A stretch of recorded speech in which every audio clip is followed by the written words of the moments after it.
13, y alguien que lea el primer párrafo, y vamos a hacerlo aquí entre nosotros hoy, esto vamos a analizar lo más que nosotros podamos y como el Señor nos ayude a entender este tema. Vamos a estar tratando ahora el capítulo 5, cuando habla de la divina providencia. Recordamos que estamos nosotros analizando y estudiando aquí lo que es la Constitución de Fe de 1889. Queremos nosotros realmente hacer lo que la palabra de Dios nos dice, 1689. Lo que la palabra de Dios exactamente nos dice en cada tema. Vamos a hablar de la divina providencia. ¿Quién quiere leer ese primer párrafo?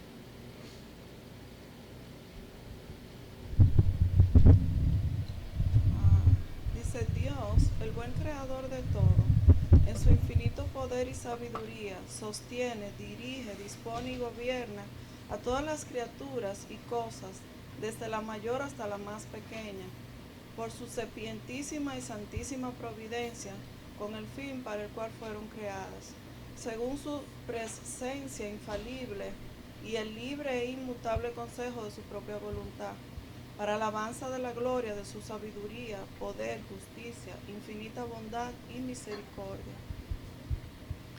Mi hermano, ¿ustedes están entendiendo exactamente lo que estamos diciendo?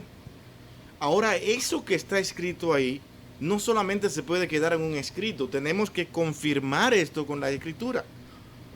Está diciendo que Dios es el creador, pero no solamente el creador, sino que es el buen creador de todo. Ese es el punto. Que los hombres en el tiempo quieran decir de que hay cosas que no debieron ser, que por qué no se hizo de esta manera, que no podemos creer en un Dios que hizo esto, lo que sea. Nosotros vemos a través de la revelación bíblica que no es como tú lo veas, sino como Dios lo ve. Y Él dice que Él lo vio bueno, y Él es un buen creador de todo. Todo está hecho perfecto. Podemos decir que faltaron algunas cosas que quisiéramos que se hicieran. Ahora pensemos, eso es tu opinión. Dios sabe mucho más de lo que Él en verdad entendía que sus criaturas necesitaban tener. La pregunta ahora es, ¿está bien hecho lo que tenemos como creado? Y eso no puede desmentirlo ningún ser humano. Todo funciona de una manera perfecta, increíblemente. El hombre no puede imitar lo que Dios ha hecho. El hombre solamente lo que hace es hacer ¿qué cosa?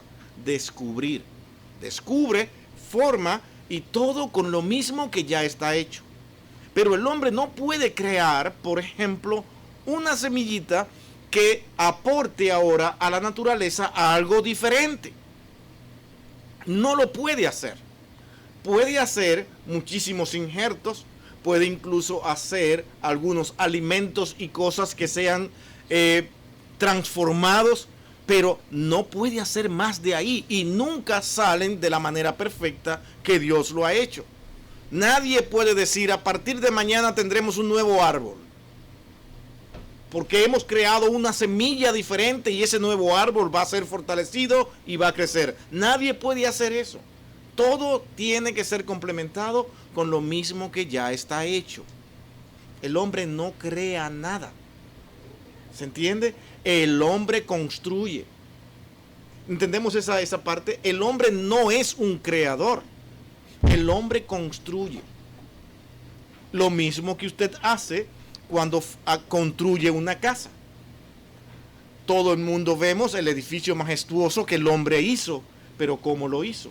Con un material que ya estaba creado. Usted lo fue transformando, lo tomó, lo puso bonito, lo adornó, pero ya estaba creado. Usted no dijo, hágase el blog, y se hizo el blog. ¿Verdad que no? Usted forma el blog de lo mismo que ya está creado. ¿Por qué? Porque Dios también creó al hombre con esa capacidad de hacer cosas, de inventar cosas. Porque esa es la imagen de Dios misma la que llevamos en el hombre. El hombre es un deseoso constante de hacer y de crear cosas nuevas, pero crear cosas en el sentido de formar, de construir, no de que Él las hace aparecer. No la puede hacer. Entonces, cuando hablamos del Dios creador de todo, Vamos a leer esos primeros versículos en Génesis 1:31 y Génesis 2:8 y el Salmo 119:68. Génesis 1:31. Ok. Y vio Dios todo lo que había hecho, y he aquí era bueno en gran manera. Y fue la tarde, y fue la mañana, el sexto día. Y es aquí mi pregunta, ¿puede el hombre contradecir esas palabras? Cuando Dios dice y vio que todo era bueno. El hombre puede decir lo que quiera. Pero ¿cómo tú confirmar tus palabras con la realidad? Y a veces hay que decir tantas cosas con respecto a esto. Hermano, nada es más consolador para el ser humano. El ser humano es un ser creado por Dios y Él le puso una naturaleza. Escuchen bien lo que estoy diciendo. ¿Cómo se siente inexplicablemente el ser humano cuando se pone frente al mar o frente a una montaña donde usted no ve ni un edificio ni ve nada? ¿Cómo responde su organismo y su cuerpo? No es como, wow, este es mi lugar, qué paz siento. Y usted no se lo explica. Óigame, eso lo siente hasta el más fuerte de los ateos.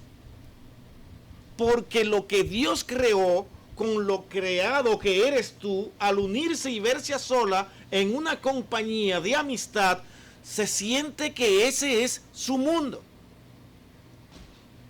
Podemos sentirnos y ver lo que el hombre hace satisfecho y decir, wow, qué maravilla, qué tremendo. Pero observen, terminamos cansándonos de lo que el hombre crea. Puede ser el edificio más hermoso. Le pongo este ejemplo. Usted ahora le ha tocado entrar a un trabajo nuevo. El edificio es majestuoso, es maravilloso, es elegante. La oficina que ustedes le dieron, eso es una cosa tan atractiva que usted no puede creerlo. Los pasillos, cómo entra, cómo llega allí. Usted está entusiasmado, dice, wow, pero qué tremendos arquitectos. Qué hombres tan increíbles lo que hicieron esto. Ahora, usted vuelve al otro día y sigue trabajando. Ya usted comienza a ver desde el segundo día que las cosas no son tan majestuosas como lo había visto antes. Porque ahora tiene que ir a trabajar. El tercer día, a la semana, ya usted ya no está mirando todo igual. Porque lo que el hombre crea no tiene la capacidad de ejercer en ti lo que en sí hace lo creado por Dios. Y esto es mucho decir aquí. Y eso debe a nosotros llevarnos a pensar en tantas cosas. Ver que somos seres naturales, que Dios nos formó y dio capacidad incluso al mismo organismo para que el organismo mismo se pueda curar y sanar en muchas áreas. Son tan imperfectas las cosas que el hombre hace que sí te ayudan, pero al mismo tiempo ellos tienen que estar obligados cuando te dan una pastilla. Esto te va a ayudar en tu problema, pero recuerda que también esto puede tener efecto con esto y esto y esto y esto. Te dan otra y para esos efectos tiene que tomar otra. Entonces cuando el ser humano de repente se ve que tiene que tomar muchas pastillas, se ve que ya es esclavo de ella, que no puede salir de ella porque tiene que estar lidiando con todas las cosas, los efectos que el otro hace, de tal manera que si el ser humano mientras más puede dejar que su organismo trabaje por sí solo, pues es mucho mejor. Le dije que había mucho que decir, porque lo que Dios creó está bien hecho, está bien formado. Y nosotros tenemos realmente que dejar entender de que cuando dice que Él vio que todo lo creado era bueno, es porque era bueno. Los malos somos nosotros, que es diferente, que transformamos, dañamos, cambiamos todo lo creado, ¿o no? Los ríos están ¿para qué? Para dar vida a esa vegetación. Y la vegetación al mismo tiempo produce vida y salud al ser humano. Pero ¿qué hace el hombre? Corta los árboles, lo usa para negocio, se secan los ríos y vienen todas las calamidades. Sigamos leyendo con respecto a ese Dios bueno. y no importa si nos quedamos aquí, pero es necesario que nosotros entendamos que cuando Dios creó, Él dijo que era bueno. ¿Y saben por qué hacemos énfasis en eso? Mano, usted no se imagina la cantidad de personas que andan diciendo ahí, incluso influenciando a creyentes, diciéndole que hay muchas cosas que no están tan buenas como creemos. Y dicen que las cosas funcionaron de esta y de esta y de esta manera. Comienzan ellos a imaginar leyes y formas de vida contrario a lo que Dios ha dicho aquí. Sin embargo, todo se queda en una hipótesis de trabajo. Nada concluso. Porque el hombre no es quien determina todo este caminar del mundo. 2:18 de Génesis. Génesis 2:18 dice, y el Señor Dios dijo, no es bueno que el hombre esté solo, le haré una ayuda idónea. ¿Se equivocó Dios con eso? Vamos a verlo en la práctica. ¿No se complementa el hombre con la mujer? ¿Verdad que sí? ¿No se complementa la mujer con el hombre también? Porque eso hay que decirlo. Vio Dios que hacía falta eso. Pero no fue como tal vez usted piense, dice, contrale, pero ¿cómo no lo pensé antes? Sí que le hace falta. No, es el proceso de Dios. Él hace todo en su tiempo. Nosotros tenemos que ver la necesidad y luego Dios provee. ¿Qué pasó con Adán? Adán comenzó a poner nombre a todas aquellas parejas y estaba entusiasmado, wow, poniendo nombre. Tú te vas a llamar elefante y tú elefanta, ¿verdad? Comenzó a poner nombre a cada animal, a esas parejas, pero de repente él se dice, pero ¿qué está pasando? Todos tienen una pareja, ¿no? Dice, ¿lo necesitas? El hombre tiene que sentir la necesidad de Dios. Solo cuando el ser humano siente la necesidad de Dios es capaz de clamar y decir, Señor, sin ti no puedo caminar. Él sabía que le hacía falta algo. Cuando Dios crea a aquella mujer, increíblemente, aparece la primera poesía en el mundo.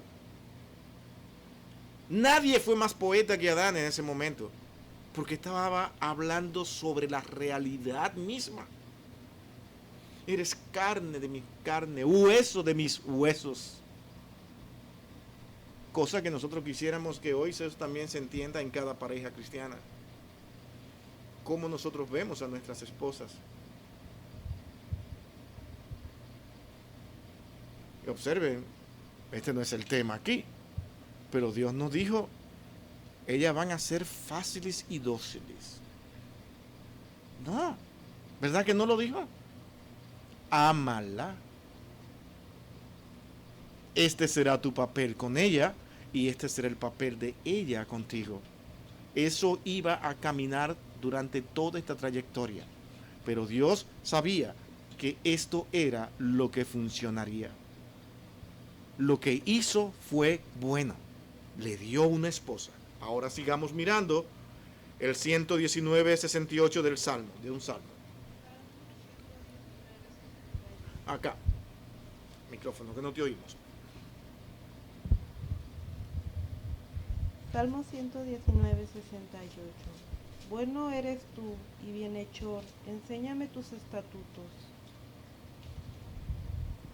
¿Cómo dice el Salmo? Bueno eres tú y bienhechor. Palabra nueva, ¿no? Mi hermano, hasta este momento, ¿hay alguna pregunta? ¿Algo más que decir? ¿Algo en lo cual abundar con respecto al Dios bueno? Porque hago esta pregunta a ustedes ahora. ¿Es Dios todo lo bueno que Él dice ser en los versos que hemos leído hasta este momento? ¿Creen que sí? Ese es el Dios que tenemos. Él dice que es eso. Pero también nos vamos a encontrar en un Dios que en ocasiones o en situaciones nuestras no parezca ser tan bueno como nosotros pensamos que es. ¿Cierto? En esos momentos difíciles de nuestras vidas, ¿qué le decimos nosotros a Dios? Y sea honesto y honesto. ¿Cómo reaccionamos nosotros? ¿Quién te atreve a decir valientemente que ha reaccionado de una manera equivocada en los momentos difíciles con respecto a Dios? ¿Quién se atreve a decir? ¿Ninguno de aquí? ¿Nadie? Yo me alegro de verdad estar con personas tan puras y tan santas. Yo estoy feliz porque yo soy el primero en levantar la mano.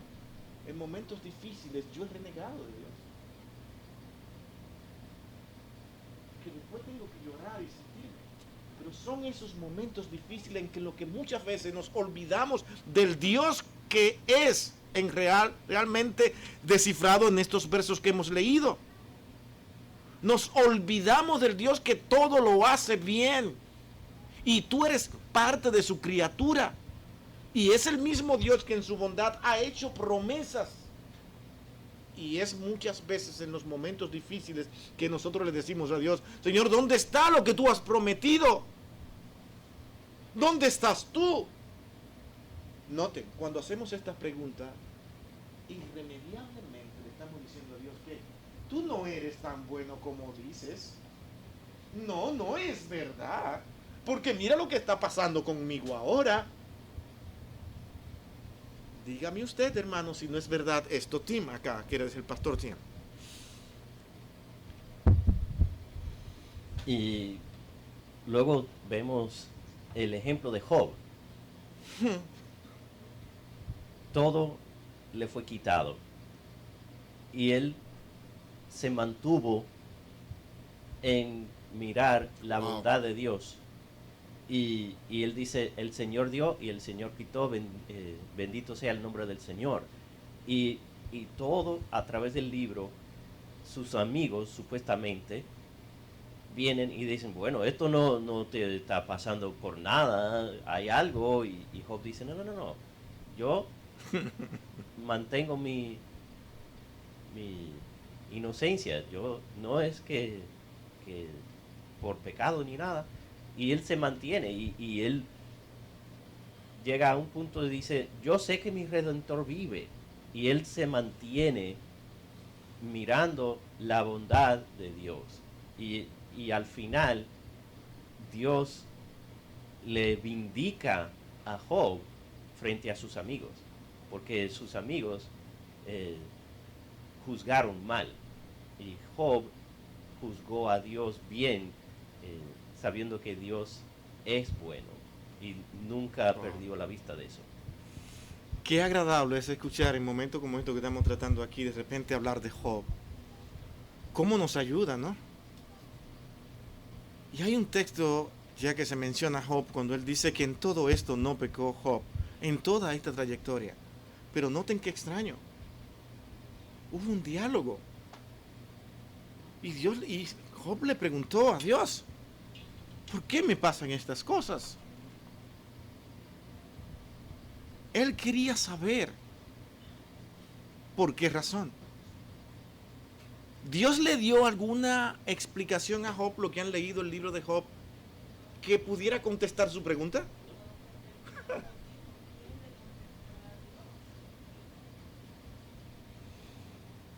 Y aún así, él recibe esto como respuesta. Mi hermano, estamos aquí en este momento. Él nos dice: no, espera. ¿Cómo que tú me contestas? Porque tú sabes cómo yo estoy, tú conoces la angustia por la cual he tenido que pasar, tú me has puesto en esta situación y ahora no me contestas.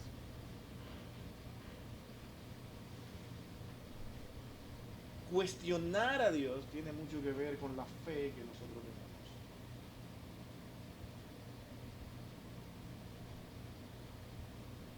Estamos hablando de creyentes. Y nuestro deseo aquí no es poner al creyente por debajo, sino entender de que Dios trata con nosotros mostrando su amor y misericordia. Él nos forma. Hermanos, si Job hubiese tomado esta actitud, lo que veríamos ahí es la misericordia de Dios actuando. Dios no le diría al infierno por esto. Nosotros muchas veces, nuestra fe, hay un momento en que está por el tope. ¿Cierto o no? Y hay un momento en que decimos, pero ¿cuándo fue que yo descendí tanto en mi fe y mi confianza en Dios? Tal vez los afanes de la vida, tal vez los inconvenientes en el trabajo, tal vez las dificultades que has tenido de incomprensión en tu hogar, tus hijos, tu esposa, te tienen en una situación de turbación que tú tomas decisiones como si Dios no estuviera ahí. La misericordia de Dios es que Él te dice, llama nuevamente, te hace reflexionar, y es ahí cuando tú reflexionas que tú realmente dices, Señor, gracias porque me hiciste reflexionar. Esa es la misericordia de Dios. Y me llama la atención, pastor, porque dice que cómo reaccionamos ante nuestro Señor en las dificultades. Job renegó de su día que él nació. No quería ni haber nacido tan siquiera, pero a mí me da gozo en mi corazón como dicen que en todo esto Job no pecó. No pecó. Es válido en nuestras angustias sentirse deprimido, triste. Exactamente lo que quería traer. Sí. Porque él renegó de su día de nacimiento, o sea, de haber nacido y todo, pero él no pecó ante nuestro Señor. Para más la esposa que le dijo, ya maldice Dios y muérete, y dijo, como una mujer, has hablado. Precisamente en esta semana estaba yo estudiando la carta de Job y a mí me tiene maravillada ver la grandeza de nuestro Señor obrando en él. Ustedes ven, mi hermano, del punto que ya he tratado. El creyente debe entender que tiene que tener una santidad progresiva, constantemente, creciendo en el Señor. Hay una santidad inicial que es la de todo creyente. ¿Cuál es ese tiempo inicial de santidad? Es cuando Dios te llama y te saca del mundo y te hace tu hijo.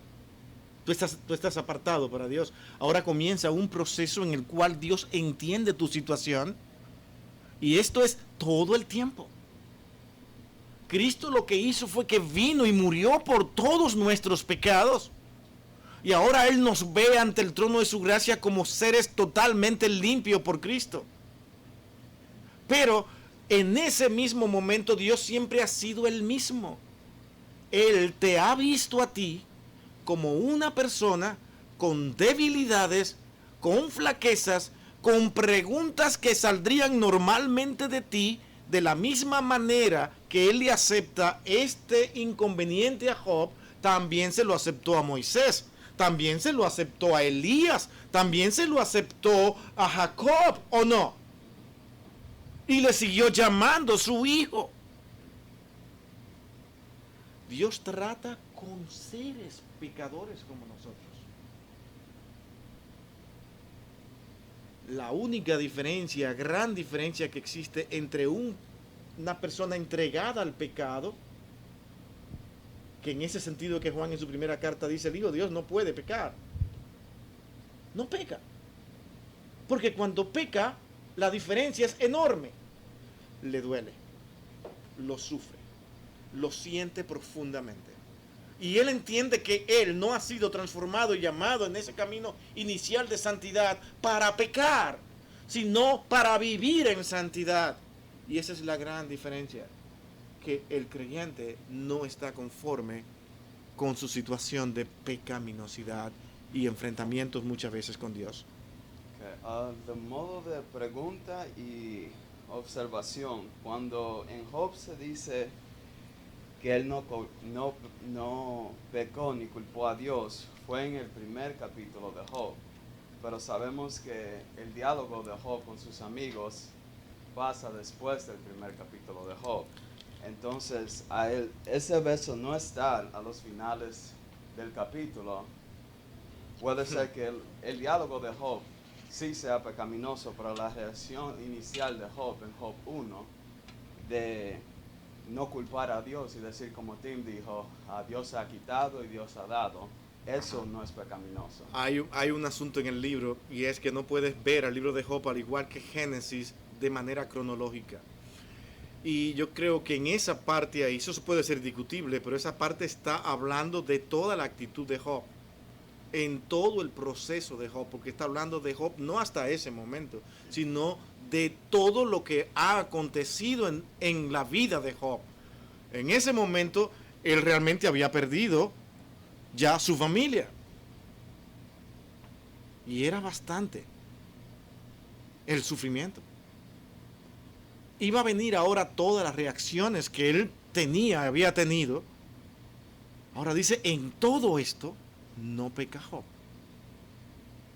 Si se entiende eso de no ver al libro de Job, y esto está realmente considerado en todos sus estudios bíblicos, no puede mirar esto como una manera cronológica, sino como un relato, donde ya se va a relatar la vida de Job y se advierte. Igual como en Apocalipsis.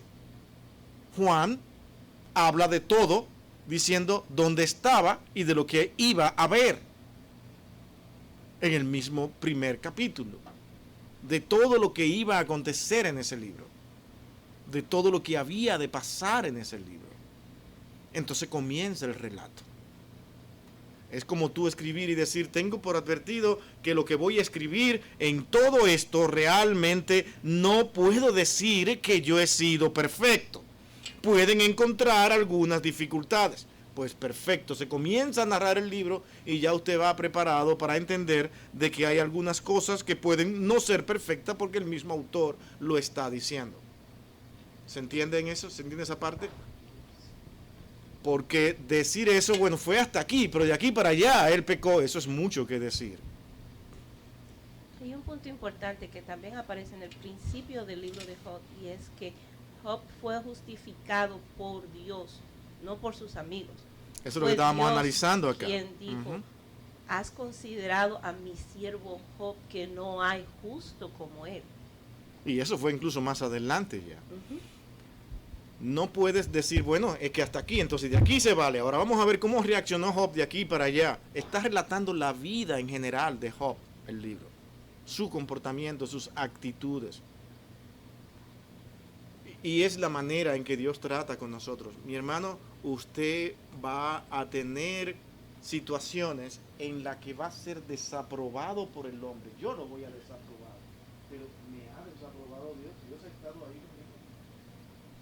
¿Sabe lo que Dios conoce? La profundidad de su corazón. Y esto no se quiere enseñar en muchas iglesias. Porque muchas veces el que predica necesita verse como una persona muy pura, que viene como un enviado del Señor, y como escuché en estos días, nosotros los pastores somos de la élite y tenemos que tener mejor comportamiento. No, yo soy una persona igual que usted, que fallo, que peco, y debo presentarme así ante ustedes, y que Dios tiene que tratar conmigo, con mi vida, con mi pecado, constantemente.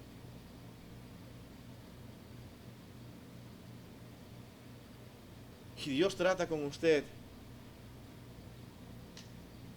de la manera que el hombre jamás podrá tratar. Por eso es que esa relación de intimidad con Dios es tan importante. Donde usted dice, Señor, júzgame tú y no el hombre. ¿Se acuerda de esa expresión de David? David estaba clarísimo en eso. Si dejo este juicio en manos del hombre, el hombre me va a hundir. Pero Dios, que conoce lo más profundo de mi corazón, sabrá cómo juzgarme. Porque hay momentos en que yo no puedo convencer al hombre, porque todo lo que se ve a mi alrededor es horrible. Me acusa, me lleva a que tenga un veredicto sin ningún tipo de beneficio para mí.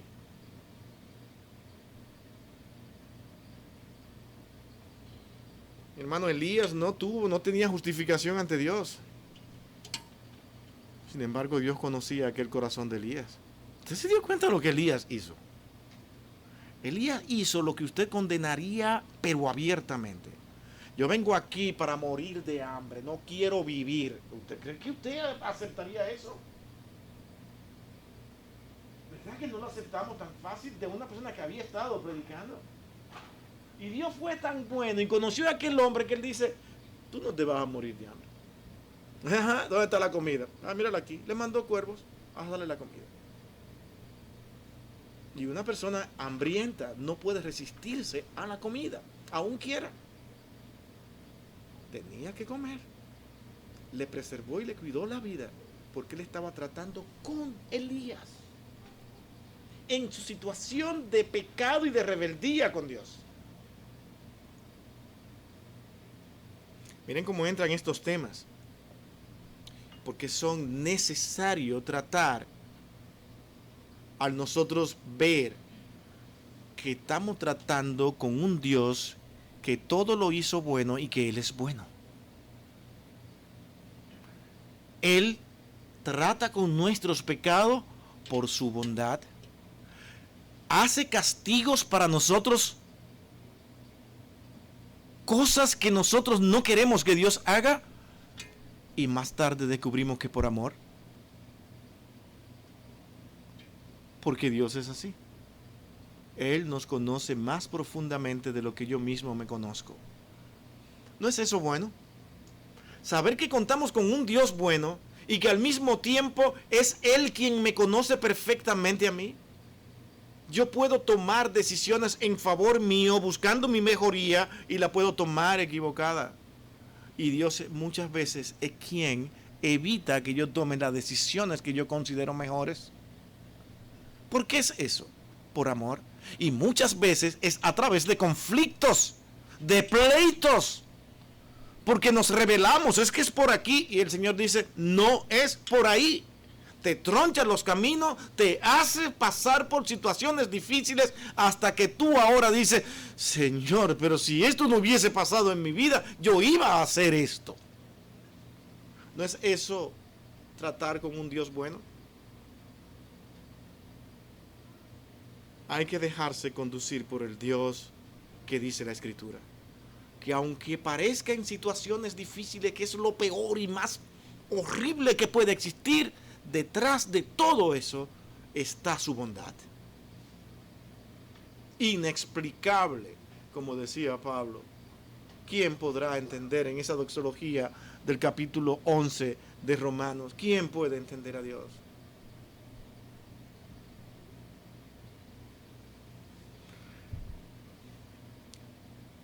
Sigue diciendo este párrafo, en su infinito poder y sabiduría sostiene, dirige, dispone, gobierna. ¿Hace todo eso? Vamos a leer, y creo que con esto prácticamente se nos va el tiempo, y ya se nos fue, no creo que lo podamos terminar. Vamos a ir al Salmo 145:11. 145:11 y Proverbios 3:19.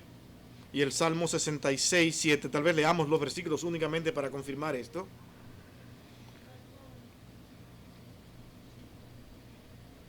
Estamos hablando que Dios en su infinito poder y sabiduría sostiene. Él sostiene todo, dirige todo, dispone de todo y gobierna. ¿Sí? Y entonces, tantas cosas ahora que ver y explicar. Y aquí sí hay mucho, y quiera Dios que para la semana que viene esto se pueda analizar más ampliamente. ¿Quién lee los versos? Salmo 145:11. Ajá.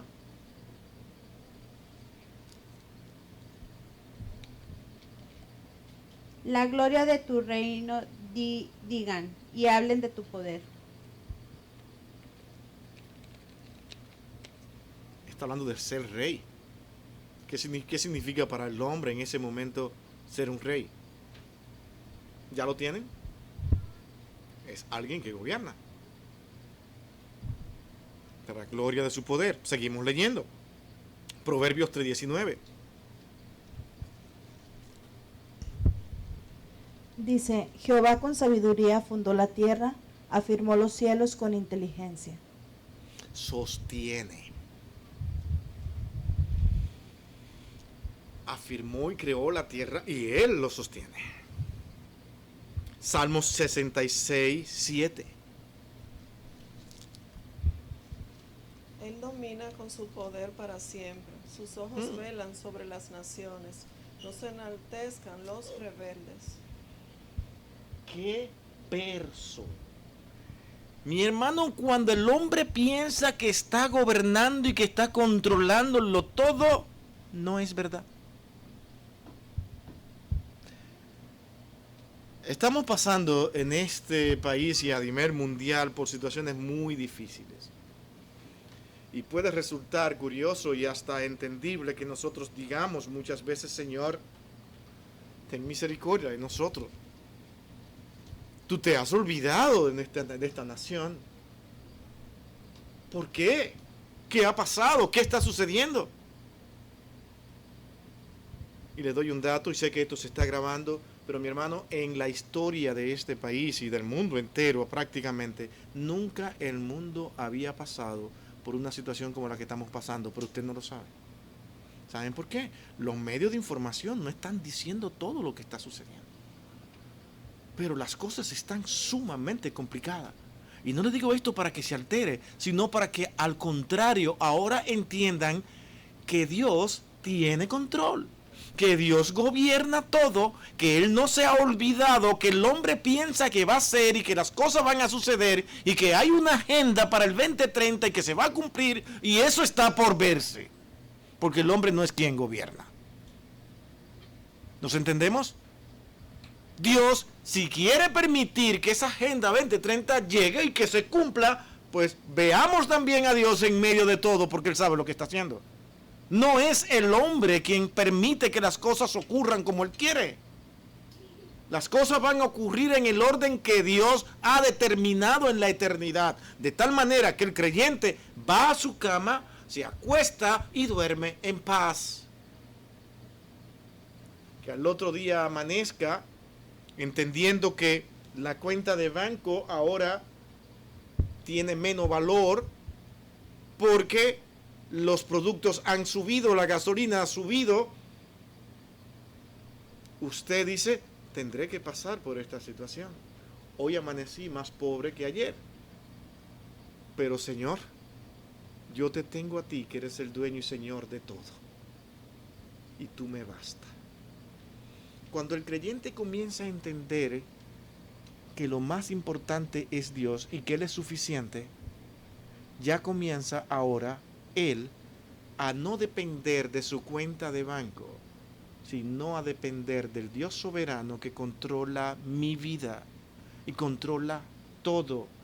Y yo estaré en paz con Dios, sea cual sea mi situación.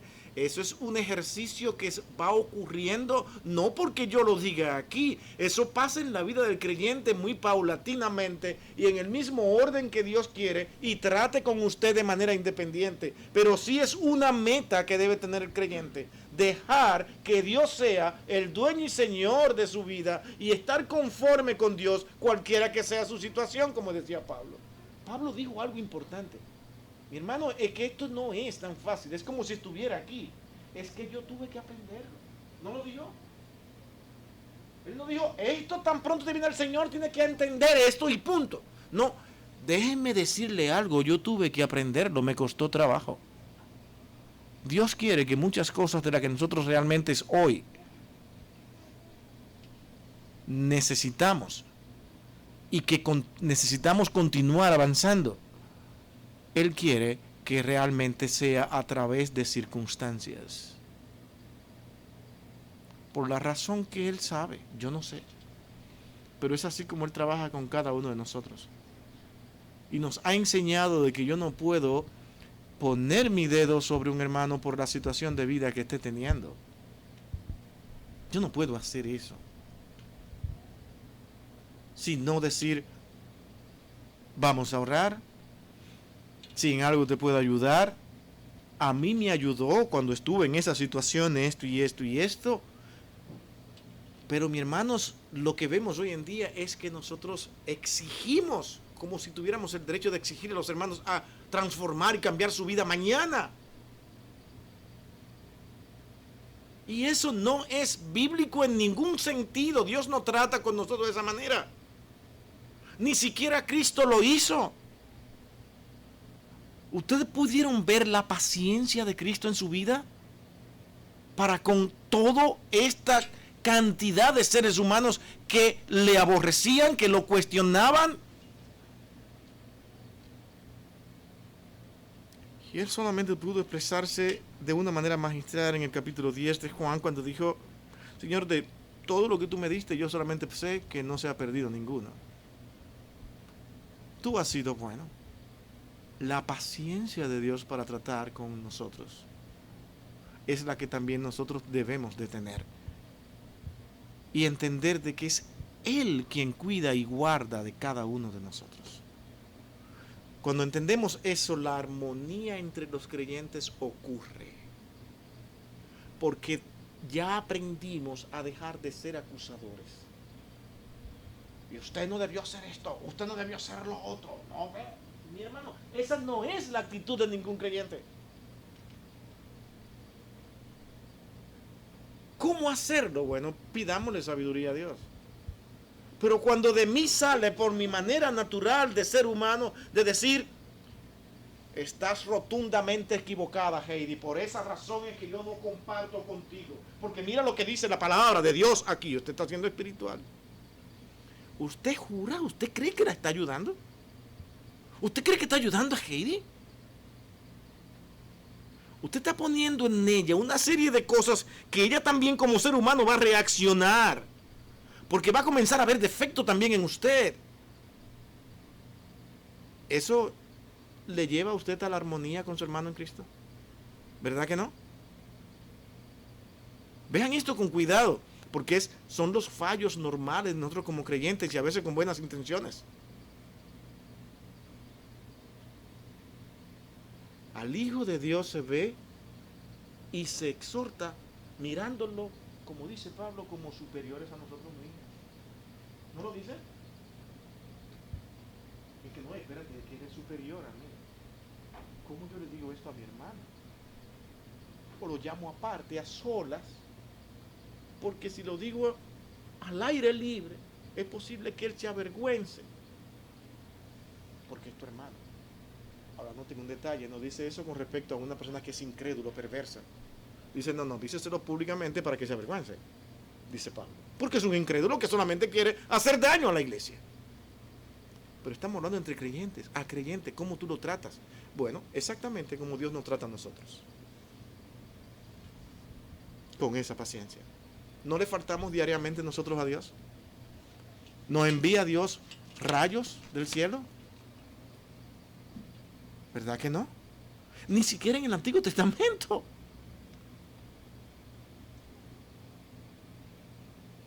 No hace eso. Es la paciencia de Dios para tratar con nosotros, porque Él es el que gobierna y controla todo, no nosotros. ¿Ven dónde queríamos llegar? Si Dios es el que gobierna y controla todo, entonces dejémoslo que Él lo haga y pidámosle consejo a Él, cómo hacerlo. Por eso es que Él nos ha dado su palabra escrita para que nosotros aprendamos a cómo hacerlo y cómo llegar a cada creyente. Ahora hay momentos en que la palabra de Dios es dura y eficaz, muy fuerte.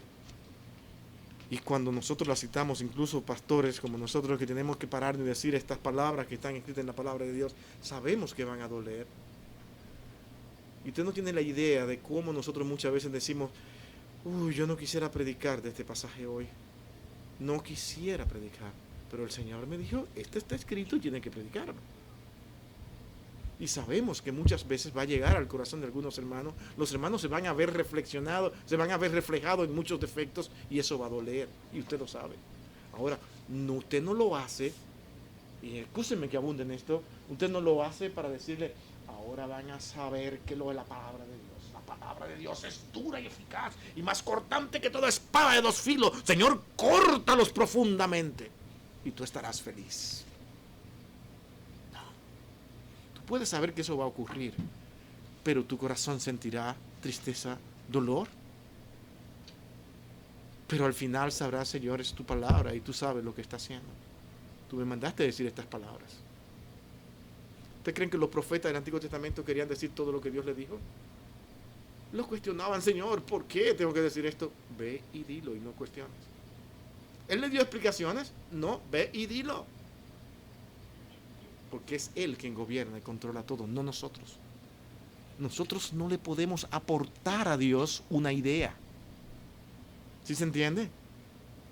Es Dios quien gobierna y controla todo. De tal manera, mi hermano, que si esta clase ha servido para algo hoy es aprendamos a someternos ante Dios y a cuidar el corazón y la vida de nuestros hermanos en Cristo. Cuidemos, porque tenemos que cuidarlo. Unos con otros. Sepamos cómo tratarnos. Y esta será la verdadera unidad de la iglesia. Vamos a orar.